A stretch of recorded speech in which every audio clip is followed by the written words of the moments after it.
Yeah, championship season's here. We've been looking forward to this for a long time, and this is the accumulation of a lot of hard work, and, a lot of effort from these guys, and now it's about for these guys to go out and accomplish something individually and let the team stuff take care of themselves, and just very excited about what this group can do, and excited to get out to Maryland and get this thing going.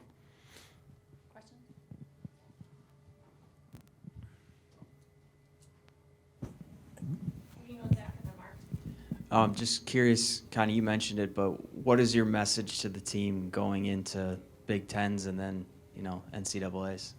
Well, it's different to each guy, to tell you the truth, right? We've got guys that are going to be fighting for their lives to try to qualify, and then we've got guys in there that are fighting to win Big Ten and national championships. So the message is different to each individual, to go out there and do what they need to do to take care of themselves.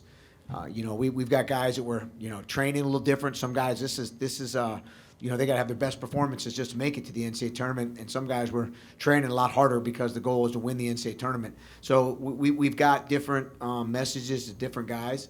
And, but the one message to the team right now is to take care of yourself. Make sure you're eliminating all the outside stresses and just get ready to wrestle and go out there and do what you've been trained to do for the last 8 months and just let it fly. Go be who you are. Stay within yourself.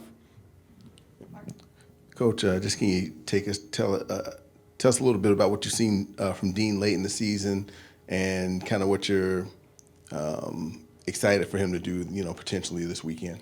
Yeah, he's really turned it up. I mean, I would tell you the last 6 weeks we saw a different DJ. His training, he turned it up. Everything about him has been a little different for the better, and I'm excited to see what he can do. He's one of the toughest weight classes in the country, the toughest in the Big Ten.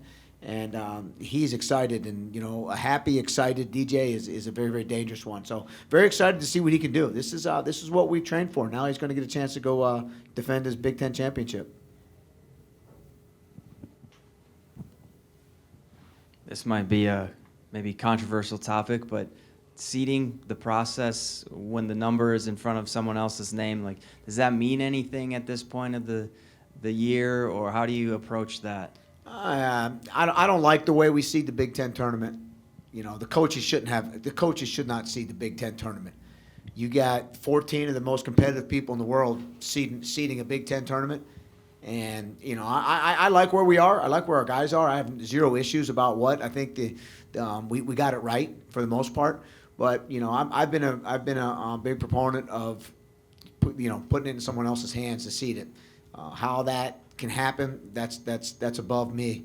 But it's always talked about how we seed this tournament. At the NCAA tournament, they take it out of the coach's hands for the most part. Big Ten tournament, we seed it. I'm not a big fan of it. I wish someone else would do it. But again, we got it right for the most part in my eyes. I'm happy with where our guys are, and even if we didn't get it right, you still got to wrestle the guy in front of you. Numbers mean nothing. In this day and age, it's good for Twitter, it's good for Instagram, it's good for conversation. But push come to shove, you got to go shake another man's hand and look him in the eye and go whip him to go accomplish your goals. And that's what we're going to try to do.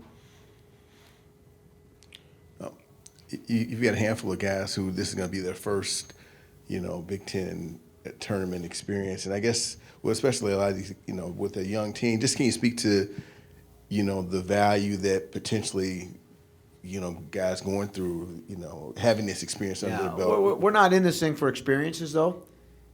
They've had their experience, right? They've already wrestled all these guys in these tournaments, in these arenas, in the Big Ten dual meet season. It's now to go accomplish your goals. We got guys that, want to, our young guys. They want to be All-Americans. They want to, and this is the first step to doing that. So, we'll save the experiences for, after they graduate. But let's go out there and do what you're trained to do. Let's go do what you believe you can do. And, these young guys, we got to go upset a bunch of people to get to the NCAA tournament. And they're capable.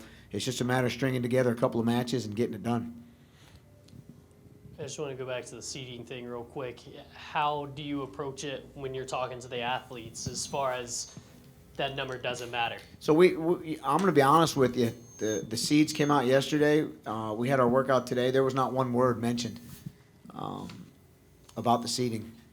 The guys came in. They went about their business. I know they know who they're wrestling, right? They know I know. They know we're going to have them prepared, and that's kind of, we don't have to go talk to them about each individual guy. There's not one word was spoken today, which really tells me they're in the right mind frame, because it doesn't matter. It's not changing. It doesn't matter.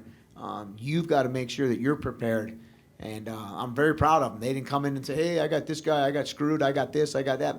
It does. Our philosophy has worked throughout the year. It does not matter. So get another guy in a singlet that you got to go shake his hand and is standing in your way for you to accomplish all your goals. Doesn't matter, and that's the way we've approached it all year long since I've been here, since I've been in the sport, and that's the way we'll approach it Saturday and Sunday. Go shake his hand, go look him in the eye, and go do what you're trained to do. Chris, also want to kind of ask you about Eric, and just kind of at this stage of the season, similar to what I asked you about Dean, just what stands out to you about him as he gets into the Big Tens? Oh, it's great. Our little guy is he's getting very ornery right now, which is a good sign.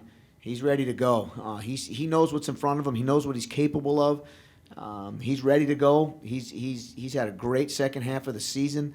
He had one little minor hiccup, which is not a big deal. And again, he knows. He's been there a bunch of times. He's been an All-American, and now he's really wants to be that national champion. So he knows what's on. He knows what's on the line. And again, he's happy and he's healthy and he looks great. And I'm just very excited that the next two tournaments he needs to put together the best he can possibly be. And he wants to be high on that podium come the end of March. What's your favorite part about this time of year? The weather getting warmer. It's just that championship feeling. This is, you reset. You're 0-0, and for some guys that's good. For some guys it's not. Right? Some guys are having a great year, but you're 0-0, and this is what we talk about the whole year. This is what defines you. This is what when it's all gone and you're talking to your kids, you can pull out that article that says you were an All-American, you were a national champion. You put that on your resume, and I'll never forget the first guy that ever told me that when I had a chance to be an All-American was this is going on your resume. I had no idea what that meant, and it sticks with you for the rest of your life, and that's what we talk about with these guys, and they're excited, and for us, we've got a lot of work to do. Our young guys and our guys that haven't had the best years, they need to go out. They got a lot of work to do. And our guys that are in position to do the things they should, we expect them to do those things. So it's championship season. We wish we were there 2 days ago. That's kind of we got more anxiety than these kids, and hopefully when we get there we can go perform.